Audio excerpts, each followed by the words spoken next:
pansit na gulay. Na puro gulay. Pero masarap. Healthy na healthy to. Talaga ng chef ha. Yes. Tingnan mo naman yung sahog. Kasi parit yung sahog. Ang galing ng chef ha. Guys, ganito lang magluto guys para hindi ka iwanan ng partner mo guys. Kailangan be a man. Responsibility. May kasabihan yun guys.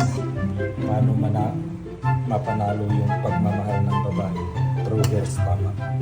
Kailangan pusukin mo ng pusukin para feel na feel mo yung pagmamahal hanggang sa kaibuturan ng puso.